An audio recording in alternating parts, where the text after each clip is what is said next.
ሰላም እንዴት ናችሁ? በያላችሁ በጥሩ ነገር ሰላም ነው። አሸይና አንድ ያላችሁ እሞኝላችኋለሁ። በሶች ስትጎንዶል ዋዳች ላይክ እና ሼር ያደረጋችሁ ሐሳቦቻችሁ ለብዙዎች አቀብሎ ለዚህ ኮሎ አመሰግናችኋለሁ። ዛሬ ሚዛናችን ዘላችሁ መጣ ነው። እንግዲህ ሰሞኑን በተደረገ የአፍሪካ ህብረት ስብሰባ ላይ ያልተገኘውን ቆፍጣናው መሪ ኢብራሂም ትራኦሬ ነው። ኢብራሂም ትራኦሬ እንግዲህ እጅግ በጣም ዝነኛ በሞላ አፍሪካን ወጣቶች ላይ ከፍተኛ ተጽዕኖ መፍጠር የቻለ በአንደኛው መቶ ክፍለ ዘመን ፈረንሳዮች እና አውሮፓውያኖች በአፍሪካ ላይ የሚያደርጉትን ብዝበዛና ዘረፋ የቡርኪና ፋሶን ወርቅ በተሳቢ እየጫኑ በመኪና እየጫኑ በአውሮፕላን እያጓጓዙ ሲዘርፉ የነበሩትን ዘመናዊ ቀኝ ገዢዎችን ገርፎ ያባረረ ነው። 22 ጊዜ ግድያ ሙከራ የተደረገ 22 ጊዜ በገንዛ አገሩ ላይ አገርን መምራት ህዝብን ማስተዳደር አትችልም፣ እኛ የመረጥነው አሻንጉሊት ብቻ ነው በአፍሪካ ምድር መግዛት የሚችለው። ሌላው ላይ 2 ጊዜ ግድያ ሙከራ የተደረገበት የአፍሪካ መሪ ንገረኝ፣ አንድ ጊዜ ግድያ ሙከራ የተደረገ የለም።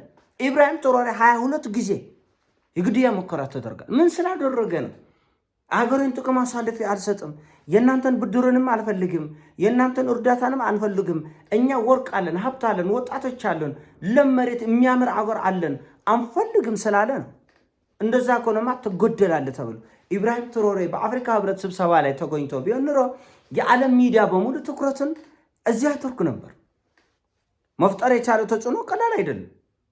ኢብራሂም ትራኦሬ ላይ ግድያ ሙከራ በተደረገ ቁጥር ከቡርኪና ፋሶ ውጭ ያለ ማዕት በሚሊዮን የሚቆጠር አፍሪካ ህዝብ በተለያየ ሀገር ላይ ተቃውሞ ሰልፍ የሚወጣ ነው።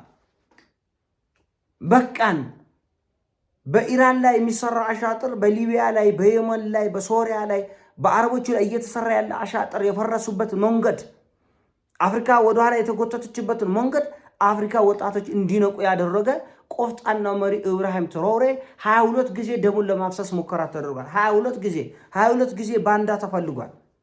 22 ጊዜ ለባንዶች ገንዘብ በሚሊዮን ዶላር ተከፍሏል። ስናይፐር አነጣጥረው ድሽቃ አነጣጥረው እንዲገድሉት ሞክሯል፣ ግን አልተሳካም። ይሄ ቆፍጣና መሪ አያስፈልገኝም የእናንተ ብድር፣ እጃችንንም እግራችንንም አስሮ ለማስቀመጥ በፈለጋችሁት ጊዜ እንደ ባሪያ ለመግዛት የሚመቻቸውን ወዶ አይደለም ይሰጥልኛ። በጣም ስለሚያፈቅሩን ስለሚወዱን ስለሚያከብሩን አይደለም ለአፍሪካ ቢሊየንስ ኦፍ ዶላርስ ብድርና ዕዳ የሚሰጡ። የኛ ገንዘብ፣ የኛ ወርቅ፣ የኛ ሀብት፣ የኛ አልማዝ እየተዘረፈ እኔ ይጎርመኛል። አፍሪካ ህብረት ይጎርመኛል በጣም። ምንድን ነው ዓላማው? ራሱ ዓላማው ምንድን ነው? ጥቅሙ ምንድን ነው? የአፍሪካ ህብረት ሊፈጥረው የሚችለው ለውጥ ምንድን ነው? የሚፈጥረው ለውጥ ምንድን ነው? የአፍሪካ ህብረት የሚፈጥረው ለውጥ ምንድን ነው? አገልግሎቱ ምንድን ነው? ድንበሩ ዝግ ነው። ዛሬ ከሱዳን ሊቢያ፣ ከሊቢያ ኡጋንዳ፣ ከኡጋንዳ ኬንያ፣ ከኬንያ ኢትዮጵያ፣ ከኢትዮጵያ ሱዳን መግባት፣ ሶማሌ መግባት እኮ ጭንቅ እኮ ነው። ትጎደላለህ እኮ ሶማሌ እንደ ልብ መንቀሳቀስ አትችልም፣ ይጎልሃል በየመንገዱ። በሶማሌ አቋርጬ በሆነ ባህር አድርጌ ልጥፋ ብትል ይጎልሃል። በሊቢያ አድርጌ የሆነ ቦታ ላይ ይጎልሃል፣ ያግቷል፣ ደምን ያፈሳል። በእርስ በርስ ጦርነት ስንት ህዝብ ነው ያለው?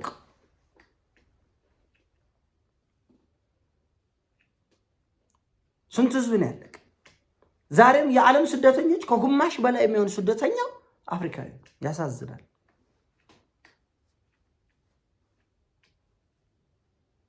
ያሳዝናል። በረሃ የሚበላው ባህር የሚበላው ሬሳው ከባህር ተጎትቶ የሚወጣው በየበረሃው በውሃ ጥም የሚያልቀው የአፍሪካ ወጣት ነው። እና ምንድነው ጥቅሙ? እርስ በርሳቸው ገበያ የለ፣ እርስ በርስ መጠላለፍ ነው። ኢትዮጵያ ውስጥ ችግር ካለ ሱዳን መታ ትወራለች። ሶማሊያ ውስጥ ችግር ካለ ኢትዮጵያ የሆነ ነገር እንደዛ መጠላለፍ ማለት አንዱን ይጠልፋል። በኢትዮጵያ መከራና ችግር ሲገጥማት ለኬንያ እንደ ሰርግ ይቆጠራል። ይሄ ነው እንግዲህ አፍሪካ ህብረት የሚባለው። እኛም በሰሜኑ ጦርነት በነበርን ጊዜ ኢትዮጵያ ላይ ማዕቀብ እንዲደረግ ኬንያ ስትወጣ ስትወርድ አፍርደች ስትበላ ነበር። እርስ በእርስ መጠላለፍ፣ አንዱን ሴራ መጎንጎን። እነዚህ የጮረጨሰ አንዳንዶች እኮ በላያቸው ላይ ሽንት የሚሸኑ እኮ ሽንታቸው ላይ ሱሪያቸው ላይ ይለቃል። እፍረት የላቸውም። አይታችሁታል። የኡጋንዳ ከዚህ በፊት የደቡብ ሱዳን ከዚህ በፊት የተለያየ በ92 ዓመት ከተቀመጠበት ወንበር መነሳት እያውቃተው ሰውነቱን መቆጣጠር እያቃተው አገር ሊቆት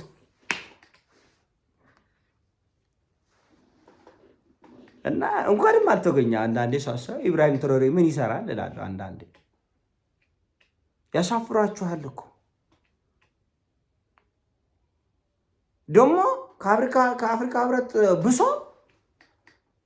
ኢብራሂም ትራኦሬ እግድ አለበት በመፈንቅለ መንግስት ስለሆነ አመጣጥ በመፈንቅለ መንግስት። እናንተ በጾም በጸሎት የምታችት እዚህ ያለ ያ ሁሉ ሽማግሌ የምታየው በጦርነት ደም ተፋሰው ህዝብ አልቆ ነው የመጣ። ግን አሜሪካን እንዳይከፋት ሲባል አውሮፓኖች እንዳይከፋቸው ነው ፈረንሳይ እንባቸው እንዳይንጠበጠብ ተብለው አጉደነዋል ትራኦሬን። ምን ነው በመፈንቅለ መንግስት እናንተ በጾም በጸሎት በከፍተኛ ዲሞክራሲና ይሞጣች ጅብ አሉ የማያውቁት አገር ሄዶ አሉ ምንድነው ቁርበት አንጠፈልኛል አሉ። አያውቁትማ ቁርበት ሲያነጥፉለት እሱ እንደሚያነክተው ስለማያውቁ ቁርበት አንጠፈልኛል። እና እርስ በእርስ ያለ ሽኩቻና ጉድያ ኮንጎን ያፈረሰ ማን ነው? ሩዋንዳ ነች። ምንድን ነው የሚሰሩት? ኮንጎ እንድትፈርስ ሌሎች አገሮች ዙሪያ እንዲፈርስ እየተደረገ ያለ መጠላለፍ፣ ሴራ፣ አሻጥር። የአፍሪካ ጠላት ቁጥር አንድ ጠላት እኮ የገንዘብ አሻንጉሊቶች ናቸው። የገንዘብ አሻንጉሊቶች፣ እርባና ቢስ አሻንጉሊቶች፣ ትርጉም አልባ አሻንጉሊቶች፣ ማሰብ ያልፈቀዱ አሻንጉሊቶች፣ የሚያጎበድዱ አሻንጉሊቶች። ትራምፕ አምስቱን አይደለም አንድ ጊዜ ጦርቶ አግዳሚ ወንበር የድሮ ወንበር የመሰለ ላይ አስቀምጠው ሲያናግራቸው እንዲህ ተኮርሞት በሀገራቸው ምድር ሰማይ ምድር የሚጠባቸው አፍሪካ መሪዎች ትራምፕ ጥምብር ኩስ አውጥቶ ይሰራል። አንተ እንግሊዘኛ እኮ አሪፍ ነው ይላል። አንተ ንግግር አሪፍ ነው ኬት ተማርከ ይላል። ኧረ እኛ እኮ ቆኝ ተገዝተናል። እና እኛ አፍሪካ ቆፍጣና መሪ ሂዶ ወደዛ የሚል ዓለም አቀፍ ተቋማት የሚሰሩትን ትብትብ ሴራ ይቻላል። ያለ ብድር አገር ማደግ ይችላል። ያለ ብድር አገር መለወጥ ይችላል። ሀብት ላይ ትኩረት ማድረግ፣ ወርቅ ይዛ አልማዝ ይዛ እንቁ ይዛ የምትራብ አህጉር ይህን ሁሉ ወጣት ወጦምሻ ወጣት ይዛ ስንዴ ማምረቷ አቅቷት ሆዷን መሙላት አቅቷት ለገንዛ ከርሷ ሳትሆን ስንዴ በየዓመቱ እህል ትላለች አፍሪካ። ይሰበሰባል፣ ምንም ለውጥ አይፈጥርም። በቃ ይሰበሰባል፣ አንድ ለውጥ የለም። በቃ ያው ታጥበጭቃ አንዱ አንዱን መጥለፍ። አንድ ጦርነት ሲገባ ለሌላው ሰርግ ይሆናል። መሳሪያ ይዞ ይገባል የሰው ሀገር። ተራርጦ መሳሪያ ይዞ እሳት ላይ እሳት ያርከፈክፋል። አውሮፓ ህብረት እንደዛ አይደለም። ይሄን ሁሉ ኢኮኖሚ፣ ይሄን ሁሉ ስልጣን፣ ይሄን ሁሉ ትሪሊየንስ ኦፍ ዶላርስ ኢኮኖሚ ይዘው አንዱ ከተነካ እንዳይነካብኝ ብሎ የሌላ ጠላት እንግዲህ የጀርመን ኢኮኖሚ ብቻ የአፍሪካን ኢኮኖሚ የሚመዝኑበት ሁኔታ ላይ ነው ያለው። የእንግሊዞች አሜሪካን ኢኮኖሚ ይሄ ሁሉ አገር ተጨፍልቆ የማይደርስበት ደረጃ ላይ ነው ያለው።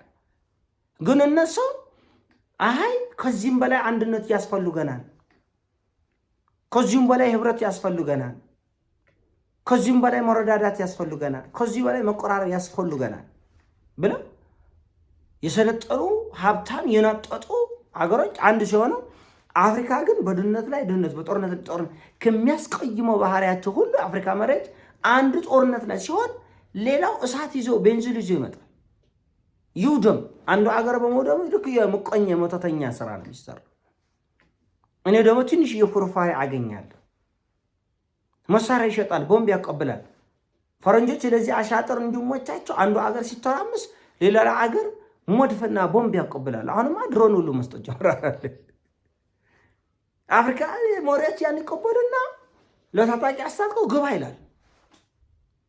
ከዛ ቂም በቀል ነው የአገር ፈርሶ ሲጨርስ ደግሞ ይሄኛውን ያፈርሳል።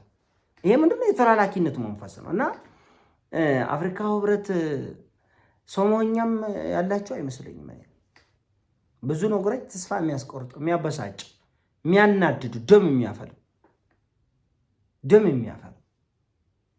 ተላላኪነትን ዋና ስራቸው አድርጎ